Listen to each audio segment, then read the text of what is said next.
What it is, what it do, cyber world. Welcome to the Ash Said It Daily podcast show. I'm your girl, Ash Brown, and I appreciate each and every one of you guys for all of your love and support. Over 1,400 episodes and 500,000 streams worldwide. None of this would be possible without you guys, so I thank you so very much. And, we're living a bit of a quarantine life, but that doesn't mean that we can't stay in touch with ourselves and making sure that we're doing all those great things for ourselves. And that also includes our footwork. All right. So what kind of shoes you got going on, what kind of exercising that you need and the support. So today I have with me the wonderful Vincent Vu. He's talking all about his brand name, Kinis. Hey, Vincent. Hi, how are you? I'm great. How are you doing today? I'm doing well. Thank you so much. Thank you for the opportunity. Allow me to share the Kinis story with your audience. Yeah. So where does it begin with you, Vincent? Where did it start? Yeah, it really started with my personal foot injury. Back to 2016, I was working a lot, and I started getting into running a little bit. And that's where I saw a lot of problems. My ankle was hurting, my knees, and so forth and so on. And I got to the point I couldn't exercise anymore. And that's the time that I started to do a lot of research, trying to figure out what exactly happened to me. And the more I dive in deeper, I came across a lot of good studies, scientific study, stating that it's really the shoe that causing all the problem for me. And this brought back memories for me because I grew up in Southeast Asia. I spent 6 years in the refugee camp, and those are the times that I remember that I played soccer outdoor barefoot, and my feet were super strong. And then I moved into the state, in 1998, and now it's my feet just falling apart. So I want to look for a solution, and then when I look, there's nothing on the market that really helped me to help strengthen my feet and get my body back to where it used to be. Yeah. So I decided to, bring a product, at the beginning, to want to create a product that helped me to overcome my challenges. And from that, and that's how the inception of Kinis. Gotcha. So as far as when it came from an idea, what was the early development stages like for you? Yeah, at the beginning, I had no idea how making shoe. I don't have any background making shoe whatsoever. So I have to Google everything. Oh, wow. I Google everything and I YouTube everything. And I started out by working with manufacturers in the U.S. I would spend months and months calling people, asking people to help me make prototypes. And finally, I got a hold of a small company in North Carolina where they helped me make the socks. And then I have to learn how to make different components in order to make the shoe.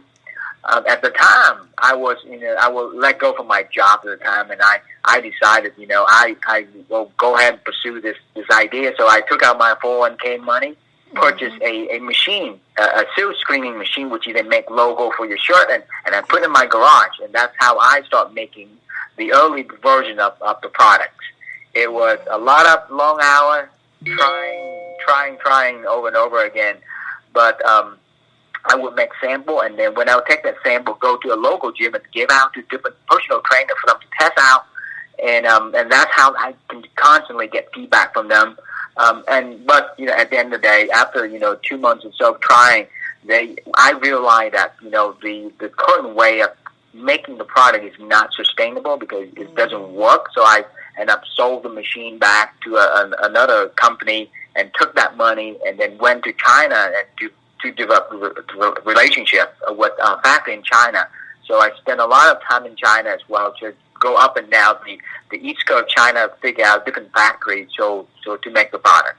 Wow. That's a lot. That's a lot of time, Vincent. That's a lot of effort. Wow. Yeah. That's amazing. Yeah. So what was your moment of confirmation, like the moment that you figured out or you felt as though your product was making a difference? This is really for me. And then as soon as I make the prototype, and soon I take off my shoe and put on the product, I feel like, wow, this is the feeling that I'm missing all the time because, I remember being connected to the ground. feel my toes spread out. And that's where I feel like, I'm back to the basic. I'm feeling very natural. My feet will move naturally. I can move freely. And that's where I feel, you know what, this is what I need. It's bring back a lot of old memories that I had growing up, barefoot. Gotcha. So are Kinis just for men and women? No, our products are unisex. We have two products. We have a barefoot product. It's almost like a barefoot-like shoe. It's the closest to being barefoot without being barefoot. It's designed for exercise activity or for your indoor workout.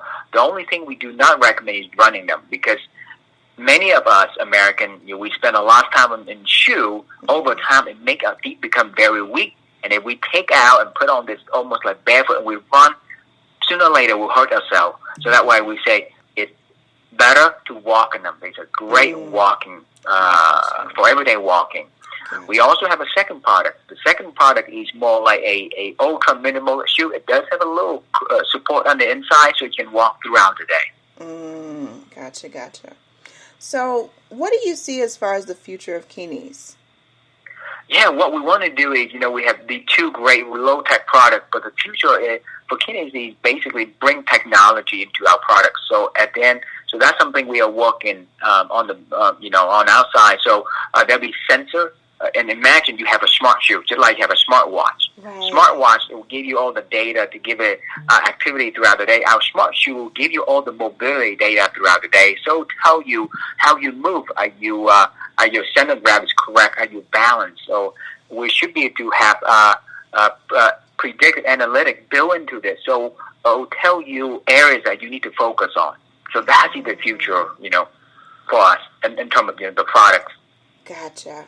And last but certainly not least, Vincent, what advice can you offer to any person out there that has a non-traditional idea?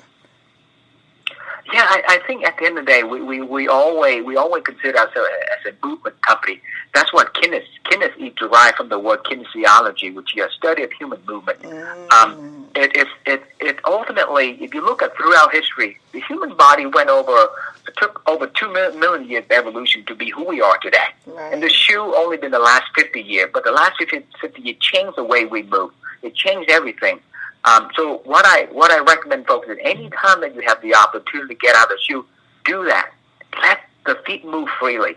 Feel the ground. Connect it. There are over 200,000 these nerve ending at the bottom sole of the feet. That's where we send data from the ground, send it up to our brain. So the whole body is connected. Yeah. And we go to the gym, we exercise everything, but the feet we neglect it. We put on the casts, or I call shoe or cast, protect the feet, but they don't need protection. They are naturally strong. Let them move freely. I love it. Vincent, thank you so much for joining us today. We appreciate you, and much more success to you and your team. Definitely appreciate that. Thank you so much. Thank you so much again. No problem. Let everyone know the best way to get in contact with you guys to get their Kinis, and of course, social media. Yes, Kinis.com, or you can find us Kinis Barefoot on Instagram. So we really we have a lot of good content to help people to why the benefit behind the idea of barefoot training. Awesome. And I appreciate each and every one of you guys. Thank you so much for your love and support. Keeping in mind, anyone to tell you that you can't do what you want to do, you look them square in the face, you tell them, don't believe me. Just watch. Watch what I do. Watch me make it happen. Watch me make history. That's what we're doing this for, the history books. Social media is nice, but real life is so much better. Until next time, you guys.